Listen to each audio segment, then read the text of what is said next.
Bien, mesdames, messieurs les conseillers départementaux, mes chers collègues, évidemment que avant d'évoquer notre budget, vous comprendrez que j'évoque la situation de l'incendie criminel qui a touché dans la nuit de vendredi à samedi le collège Champollion et qui pénalise 490 jeunes qui aspiraient à pouvoir étudier en toute quiétude. Et je veux exprimer ici un sentiment de colère et condamner cet incendie criminel. Et j'espère que les auteurs seront vite appréhendés et qu'ils puissent répondre de leurs actes avec une sévérité. Quand on s'attaque à un collège en particulier ou à un bâtiment public, c'est toute la République qui doit se mobiliser. Je me suis rendu d'ailleurs sur place samedi après-midi en compagnie de monsieur le préfet, de la rectrice et de madame la maire de Dijon, madame Conders. Ensemble, nous avons assuré les élèves, les parents d'élèves, les personnels de l'éducation ainsi que nos 12 agents du soutien total du département. Nos équipes, avec le directeur général de service, et je tiens vraiment à le remercier pour son engagement, et en lien avec les services de l'éducation nationale, ont recherché évidemment toutes les solutions et recherchent toutes les solutions pour accueillir les 490 élèves. Nous avons fait nous-mêmes un recensement et évidemment il y a des places disponibles qui pourront permettre d'accueillir les jeunes au collège Le Parc, Roupnel, Carnot, Quetigny, selon les capacités d'accueil disponibles, et continuer d'assurer la scolarisation. Dans un premier temps, l'urgence évidemment c'était de permettre d'avoir une écoute et un soutien psychologique pour ceux qui en éprouvent le besoin. C'est un traumatisme pour toute la communauté éducative et je crois aussi dire pour la France entière. Et donc nous allons, dans un deuxième temps, l'Éducation nationale a pris des dispositions pour assurer une continuité d'enseignement de type, comme pendant la période Covid en quelque sorte, en distanciel. Et ensuite, il faut vraiment qu'on soit organisé pour la rentrée de janvier. J'ai bien indiqué clairement que nos services étaient tout à fait disponibles pour assurer éventuellement des renforts en cas d'afflux pour les collèges qui en accueilleraient. Il appartient maintenant à l'Éducation nationale d'apporter des réponses pédagogiques par niveau de cycle. Il y a un bâtiment qui, vous le savez, a été très gravement touché, puisque ça nécessitera probablement des mois, assurément, c'est pas probablement, ça nécessitera assurément des mois de travaux. Notre objectif, c'est de rouvrir le plus vite possible, je l'ai indiqué très clairement, et nous allons d'abord devoir expertiser la possibilité d'utiliser le bâtiment qui n'a pas été touché. Évidemment que c'était, selon moi, extrêmement compliqué de pouvoir faire revenir les enfants à proximité des lieux d'un incendie tant que les questions d'organisation ne seraient pas, et de nettoyage en particulier. Ça aurait été un traumatisme, me semble-t-il, trop important pour nos enfants de revenir directement aujourd'hui. Et donc on expertise la possibilité d'utiliser le bâtiment qui n'a pas été touché, qui est le bâtiment qui jouxte le bâtiment central. Il n'y a pas de salle de séance dans ce bâtiment-là, puisque toutes les salles de séance ont été impactées, ni de salle informatique, je crois. Mais en tout cas, il y a des salles disponibles. Enfin, on verra les conditions dans lesquelles on pourra le mobiliser. On travaille beaucoup en étroite relation avec le service départemental d'incendie et de secours, monsieur le directeur. Je tiens à saluer la rapidité avec laquelle l'intervention a eu lieu et les conditions dans lesquelles vous avez évité aussi le pire, c'est-à-dire la propagation à d'autres espaces. Donc nous allons devoir dans un premier temps, comme chaque fois après un incendie, expertiser la solidité et l'impact qu'il y a eu sur le bâti. Je remercie les services du secours aussi de travailler en étroite relation avec nous pour mesurer rapidement cet impact qu'il pourrait y avoir sur la solidité du bâtiment. Ça, c'est la première urgence. Et ensuite, j'ai demandé à ce que, dès lors qu'on aura des éléments sur l'impact sur le bâtiment, on puisse s'engager le plus rapidement possible. Mon objectif, il est clair, et ça, nous devons les réussir. le collège Champollion réouvrira à la rentrée de septembre. En tout cas, nous mettrons tous les moyens pour qu'il réouvre. Je suis d'autant plus en colère, j'emploie le mot, qu'on a beaucoup investi dans ce collège encore récemment, plus de 500 000 euros. En 2 ans, on a refait les sols, on a refait toutes les conformités électriques, on avait refait les éclairages extérieurs et intérieurs, refait toutes les cages d'escalier. Nous avions d'ailleurs changé le système d'alarme, hein, et je veux dire que la précaution qui avait été prise autour de ce bâtiment, qui, je le rappelle, avait déjà été impacté par des tirs de mortier, nous avait à jouer tout son rôle, puisque nous avons équipé tous nos collèges, je dis bien tous nos collèges, pas simplement dans l'agglomération, mais ceux qui le souhaitaient, d'équipements de vidéoprotection. On l'a fait en lien avec la ville, évidemment, s'agissant de Dijon ou d'autres villes de la métropole, ou d'autres villes du département, et en lien avec la préfecture aussi, naturellement, les services du rectorat. Donc il y avait là 12 caméras qui étaient de vidéoprotection, donc qui seront mises évidemment à disposition qui sont à disposition de la justice.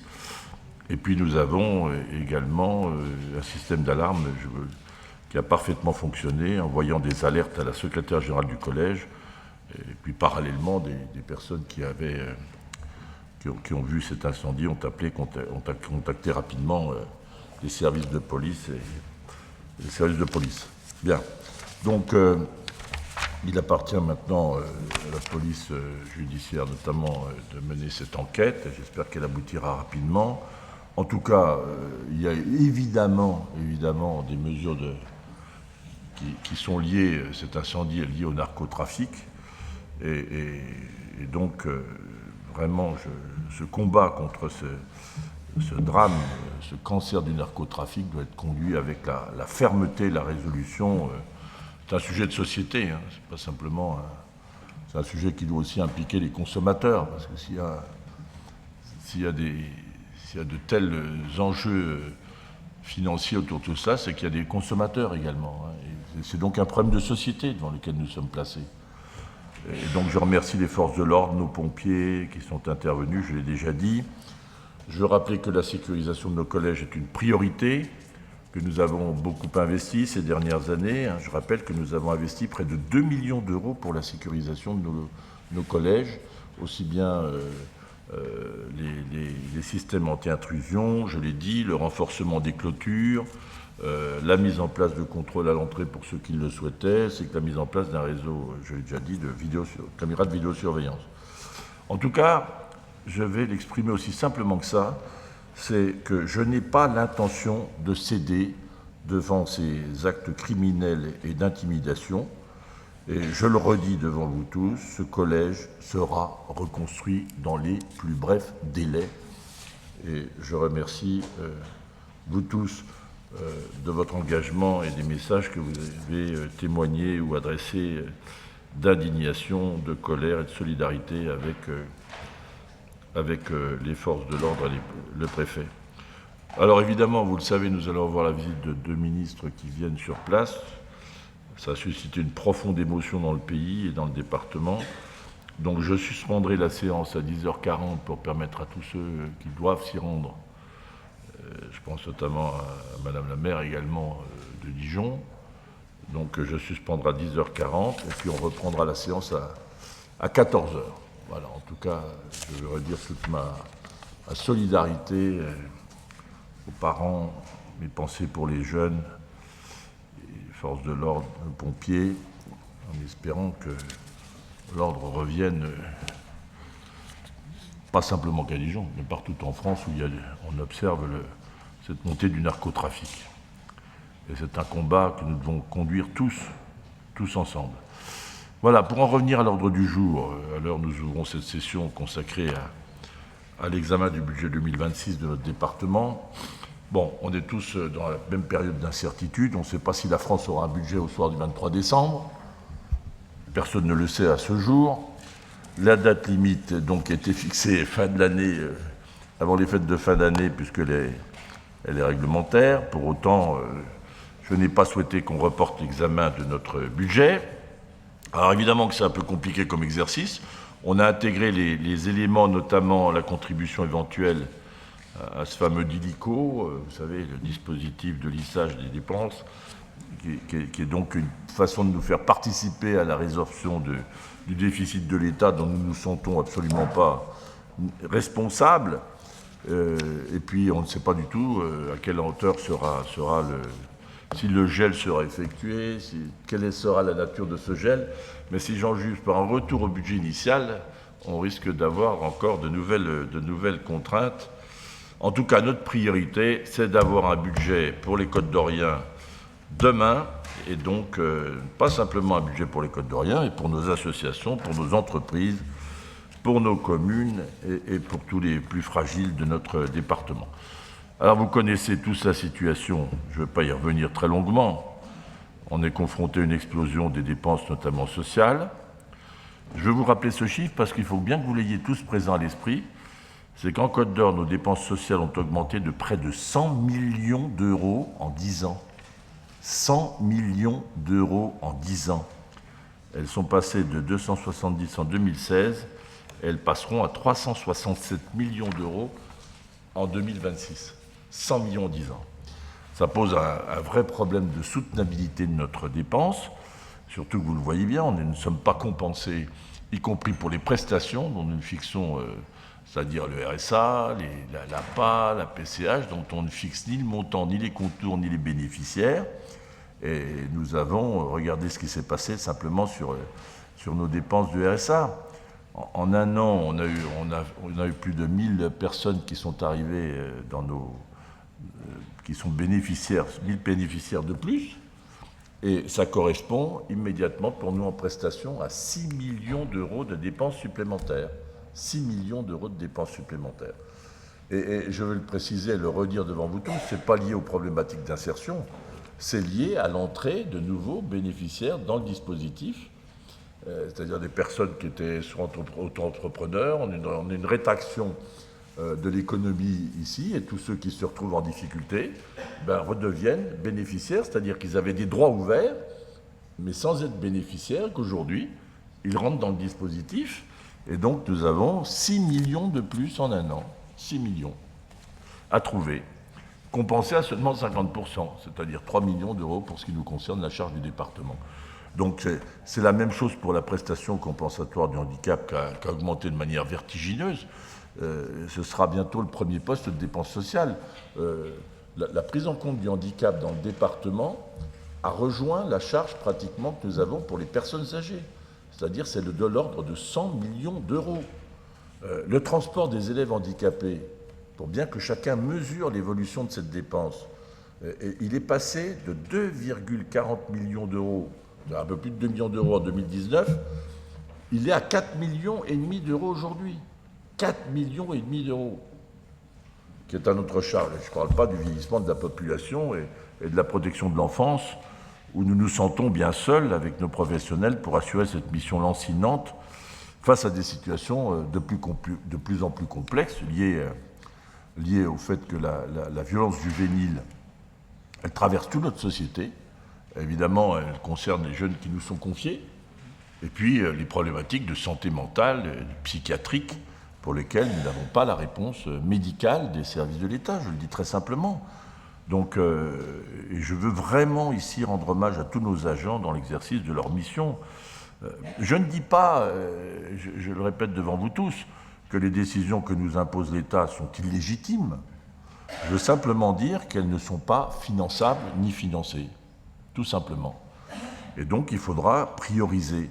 Actuellement, je vous l'ai dit, l'État ne nous compense même pas à plus de 30% pour la PCH. Je ne sais pas si vous voyez, c'est-à-dire que nous avons 70% de la dépense à supporter nous seuls. Et puis en même temps, évolution de la dépense énorme au cours des dernières années, et dans le même temps, nous avons perdu de l'ordre de 57 millions d'euros de recettes en droit de mutation, c'est-à-dire 15% de nos ressources. Voilà. Ça va un petit peu mieux sur le droit de mutation, mais on est loin d'avoir retrouvé le niveau que nous avions en 2019, c'est-à-dire le niveau d'il y a 7 ans. La DGF est gelée, la TVA, dont on nous disait qu'elle allait avoir une dynamique qui allait nous permettre de faire face à la suppression du foncier bâti, elle est gelée aussi, elle est écrêtée. La TSCA a augmenté, mais pas suffisamment pour compenser l'envolée des dépenses. Voilà la situation. Bon. Une fois qu'on a dit ça, je n'ai pas l'intention de rester les bras croisés, ça c'est clair, et à commenter les événements. Notre responsabilité, à tous, c'est d'abord de continuer à assumer toutes nos missions. Et pour ce qui nous concerne, et pour ce qui me concerne, de tenir les engagements pris envers les Côtes d'Orient. Tenir les engagements pris. Et j'insiste sur ce point. Alors la ligne fixée pour l'élaboration du budget, elle est simple et claire. Premièrement, on ne dépensera pas plus que ce qu'on gagne en 2026. On fera comme les foyers français. C'est simple et c'est basique. On ne dépassera pas plus. Deuxièmement, il nous faut conserver des marges de manœuvre pour maintenir 7% de marge brute en dessous du seuil fixé par la Cour des comptes, puisque vous le savez, moins de 7%, on est présumé rentrer dans une spirale de fragilité. Donc je l'ai déjà dit, je n'ai pas l'intention d'être à la tête d'un département en faillite, donc nous maintiendrons notre marge brute à hauteur de 7%. Ça nous permettra de faire face aux investissements déjà engagés et de ne pas entrer en zone rouge. Donc ça équivaut à 40 millions d'euros de marge brute qu'il nous faut dégager. 40 millions. Ça veut dire que pour dégager 40 millions de marge brute, nous devrons maîtriser la dépense sociale, la maîtriser. Ça veut dire, ce n'est pas pour faire moins, c'est que nous devrons faire mieux. Et nous ne devons pas, dans le même temps, renoncer à nos investissements d'avenir si on veut rester un département attractif. En résumé, ce que j'ai à vous proposer, ce n'est pas un budget de renoncement, ce n'est pas un budget taillé au rabot, avec des coupes sombres dans toutes les politiques, comme le font certaines collectivités. C'est un budget de responsabilité et j'entends assumer tous les choix. Donc pour maintenir nos capacités, à la fois d'investissement et de marge brute, nous devons réduire notre budget de fonctionnement. Le réduire. C'est la raison pour laquelle, compte tenu de nos ressources, c'est la raison pour laquelle le budget 2026 est en baisse de plus de 10 millions d'euros par rapport au budget voté 2025. Donc ce sera un budget en fonctionnement de 582,5 millions d'euros contre 593,3 votés en 2025. Au vu de la conjoncture et de la probabilité de nous retrouver avec une loi spéciale de reconduction du budget de l'État, on ne peut pas se permettre de dépenser plus au risque de se retrouver, je le répète, en zone rouge. Cet effort demandé est soutenable, sans remettre en cause l'essentiel de nos missions. Et je vais vous le dire dès maintenant, je ne céderai pas à ceux qui voudraient lâcher la dépense, parce qu'il n'y a pas de marge de manœuvre. S'agissant du personnel, de nos agents, les choses sont claires, là aussi. On ne fera pas plus, on ne fera pas moins.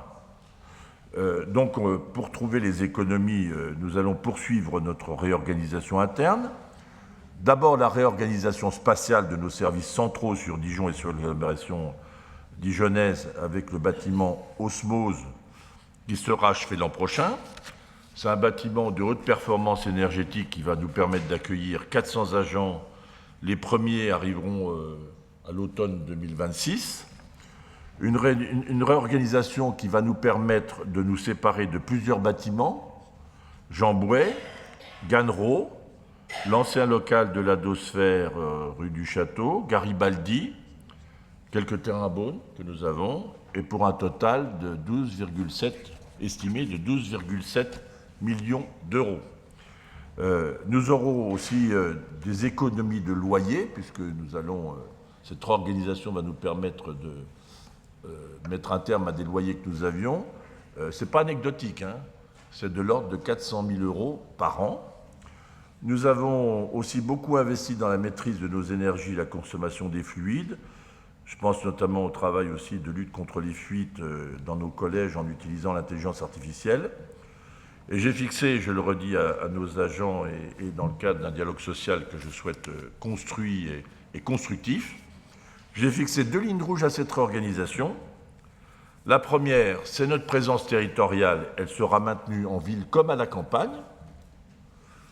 La seconde, c'est que je n'ai pas l'intention d'externaliser les compétences que nous avons en interne, et je veux redire ma confiance à nos agents pour réinvestiguer toutes nos pratiques, regarder tout ce qui est de la suradministration, regarder tout ce qui sont de tâches répétitives.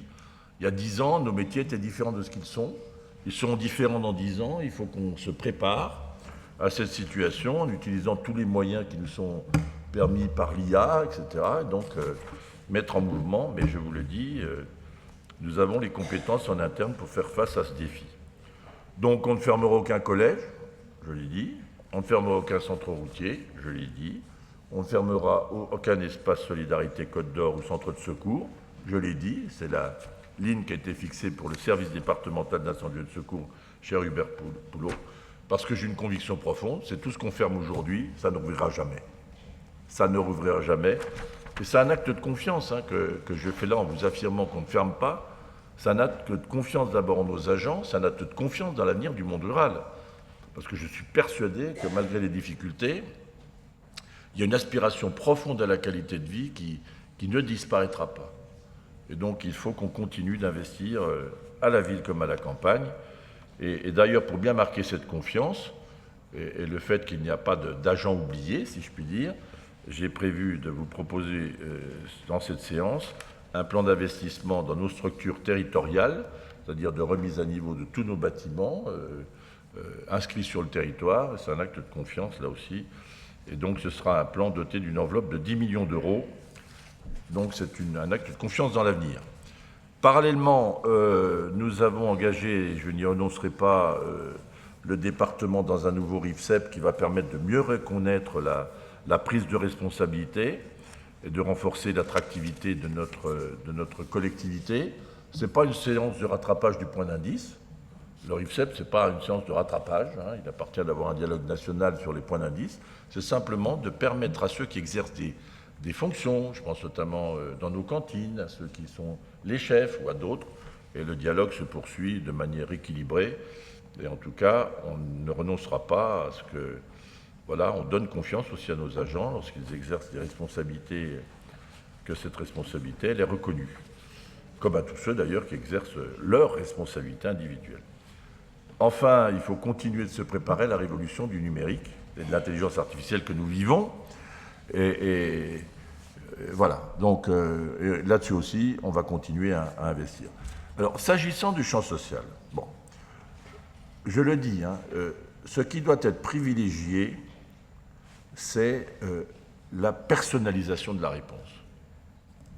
On n'a jamais dépensé autant, et il y a beaucoup de niveaux d'insatisfaction sur la réponse apportée individuellement. Ce qui doit nous interroger. Donc, nos partenaires, je le dis ici, devront suivre la même trajectoire stricte des dépenses de fonctionnement. Ce qu'on appelle les frais de siège, tous ces frais annexes qui devront être réinterrogés et réinvestigués, notamment à l'occasion des CPOM. L'objectif, c'est que l'investissement que nous faisons dans le social aille bien nos bénéficiaires, à ceux qui sont les plus fragiles. C'est notre objectif, il est clair. J'appelle donc toutes les structures, quelles qu'elles soient, à faire le même effort de gestion que nous, pour que nous puissions continuer d'apporter une réponse personnalisée à chaque Côte-d'Orien qui se trouve en difficulté. Et j'insiste sur ce point. C'est d'ailleurs un peu le principe de la nouvelle convention, Madame la Présidente Coin, que nous avons avec le groupe Vive 3. On a eu un entretien serein. Tout le monde a conscience que l'objectif, c'est d'assurer l'accompagnement personnalisé des personnes en difficulté. C'est ça notre premier objectif. Et celui-là ne sera évidemment pas remis en cause. Donc l'objectif, c'est de ne pas faire moins, c'est de faire mieux, au plus près, au plus juste des besoins de chaque Côte-d'Orien. Donc c'est l'esprit du pacte social pour la Côte d'Or que nous avons adopté en mars dernier. Donc pour faire simple, cette année, on consacrera 100 millions pour les personnes âgées, 96 millions, vous voyez, pas loin de 100 millions pour les personnes handicapées, pour tout le monde du handicap, la prise en compte. Nous consacrerons 74 millions d'euros pour l'enfance, et puis aussi pratiquement la même somme pour favoriser l'insertion des publics avec un maître mot, le retour vers l'emploi. Ce qui signifie aussi de s'assurer du juste droit, un droit juste et un juste droit, c'est celui qui bénéficie à ceux pour qui le cadre légal et réglementaire fixe les montants en luttant contre la fraude. J'ai vu d'ailleurs des derniers rapports sur la fraude et je partage l'ambition qui est celle des gouvernements successifs de mettre en plan un vaste plan de lutte contre cette fraude. Je vous proposerai d'ailleurs d'approuver lors de notre session la mise en œuvre du nouveau régime de sanctions s'agissant du RSA prévu par la loi pour le plein emploi. S'agissant de l'éducation, vous le savez, on a évoqué ce qui vient de se passer à Dijon. Ça restera une de nos priorités pour la Côte d'Or, avec un budget de 14,4 millions. Là aussi, il n'y a aucune coupe cachée. La dotation baisse en valeur, mais c'est lié au fait que nous avons le retour à la tarification dans les restaurants scolaires de 2019, et donc la mise en œuvre du remboursement aussi des fluides sur facture, comme je l'ai annoncé, aux principaux gestionnaires sur une opération vérité des prix. Je vous le dis, je ne proposerai pas cette année 2026 d'augmentation du prix des repas servis dans les collèges. C'est un engagement que j'avais pris. Nous sommes revenus au tarif de 2019 et ce sera le tarif qui s'appliquera jusqu'à la fin de la mandature. En tout cas, c'est l'engagement que j'ai pris devant vous, vous vous en souvenez. Donc, il n'y aura pas d'augmentation des prix du repas à la rentrée 2026, chère Catherine. Oui. Enfin, ce budget réaffirme notre soutien à la vie associative, au sport et à la culture, qui ne seront pas sacrifiés dans ce département. On va y consacrer pratiquement 5,4 millions d'euros en 2026, comme en 2025. Voilà pour ce qui est de l'essentiel de nos dépenses. J'y ajoute le SDIS, Monsieur le Président Poulot, dont la contribution sera maintenue. On ne fera pas plus, on ne fera pas moins. Donc il n'y aura pas d'augmentation en 2026. Et je vous propose que nous maintenions, pour répondre aux préoccupations partagées d'un soutien des pompiers en monde rural, je proposerai de maintenir la dotation de 1 million d'euros, M. Avena, la dotation de 1 million d'euros pour encourager à la rénovation notamment de nos centres de secours en milieu rural. 1 million d'euros. Donc pour l'investissement. Je rappelle que ça fait suite à 5 millions d'euros que nous avons fait pour la mise à niveau des investissements en matériel, etc., et que ça a permis d'avancer sur la rénovation de plusieurs casernes. Je pourrais en fournir la liste à ceux que ça intéresse. Nous maintiendrons donc un niveau d'investissement de 90 millions. Ce sera en légère baisse par rapport aux orientations budgétaires, légère, mais enfin, on sera tout à fait dans l'épure de ce que nous avions prévu en consommé, donc 90 millions. Je rappelle qu'en 2019, il y a 6-7 ans, nous étions à un budget d'investissement de 54 millions, donc ça veut dire qu'on reste à un niveau pratiquement du double de 2019, et il sera donc un budget pour l'économie et pour l'emploi. Les routes, qui constitueront un des points importants de nos financements, notamment la route, mais pas que nos ouvrages d'art, mais aussi la sécurisation de la 38, qui sera poursuivie. On investit sur la route des Grands Crus, vous le savez, dont on fêtera les 90 ans en 2027, chère Marie-Claire Bonnet-Vallet, avec Côte d'Or Attractivité. Je pense aussi à l'itinéraire du contre-la-montre du Tour de France féminin. Je vois le sémillant Christophe Lucan qui va se remettre en selle, si je puis dire, puisqu'il a déjà accueilli le Tour de France. Et j'inviterai aussi Madame la maire de Dijon à aller faire l'épreuve contre la montre. Pour ceux qui veulent une assistance, ils en auront une, voilà. Vélo électrique, je veux dire. Hein. Donc on fera l'épreuve du Tour de France, si vous le voulez bien. Nous avons ensuite, ça ce sera pour 2026. Et puis on continuera de développer nos itinéraires cyclables et avec l'objectif d'atteindre les 1000 km. Et là, j'inviterai tout le monde à aller faire, lorsqu'on aura à emprunter le 1000e kilomètre, que nous aurons, je crois, nous arriverons à l'objectif fixé en 2028. Voilà, et puis à l'aube d'une année électorale importante pour nos communes, je rappelle que nous sommes élus jusqu'en 2028 et qu'à ce titre, nous pouvons assurer la stabilité sur laquelle les équipes municipales vont pouvoir s'appuyer, les nouvelles comme les anciennes. Je l'ai redit au maire, on ne renoncera pas à l'investissement du département en direction des communes. Et puis, nous aurons évidemment agriculture dans les périodes que nous traversons avec, vous avez vu, les incompréhensions d'un certain nombre d'éleveurs face aux abattages liés à la DNA. Nous allons continuer d'investir dans le laboratoire qui assure des missions de santé publique. On restera solidement, je le dis, aux côtés de nos agriculteurs en maintenant toutes nos aides au monde agricole, cher Marc Fro. Et donc, toutes nos aides, et c'est un signal que nous envoyons à nos agriculteurs. Et puis on continuera de structurer nos filières locales, la légumerie départementale qui va ouvrir en septembre 2027. Enfin, j'oublie pas les investissements d'avenir sur l'eau, et parce qu'évidemment, pas d'eau, pas d'activité économique, pas d'eau, pas de développement, pas d'eau, pas de vie. Et je terminerai pour dire que, je ne serai pas beaucoup plus long, que l'année 2026 sera l'année pour la Côte d'Or du numérique, de la maîtrise de la donnée et de l'intelligence artificielle. Il y aura plusieurs étapes, vous le savez. Ce sera l'année donc de l'intelligence artificielle. Vous avez d'ailleurs un agenda. En Côte d'Or, l'intelligence n'a rien d'artificiel. Bon. Et donc il y a plusieurs étapes de développement. Première étape, le déploiement de la fibre, l'infrastructure, Alain l'a mis, c'est terminé pour l'instant. Deuxième étape, la sécurisation de nos données et celle des communes. On a un cloud souverain. On a un data center départemental et on aura une puissance de calcul qui va arriver d'ici la fin de l'année. Dernière étape de la fusée, enfin, pour l'an prochain, c'est les usages de l'IA que nous sommes en train de déployer à la fois pour nos agents et à la fois pour les Côtes-d'Oriens, pour qu'ils aient tous les outils pour les accompagner. Et donc, on pourra les mettre à disposition aussi des acteurs économiques avec notre jumeau numérique terrestre, qui sera un formidable outil d'aide à la décision. Voilà, le budget 2026, ce n'est pas un budget de renoncement, c'est un budget de responsabilité, un budget d'engagement et un budget pour notre avenir collectif.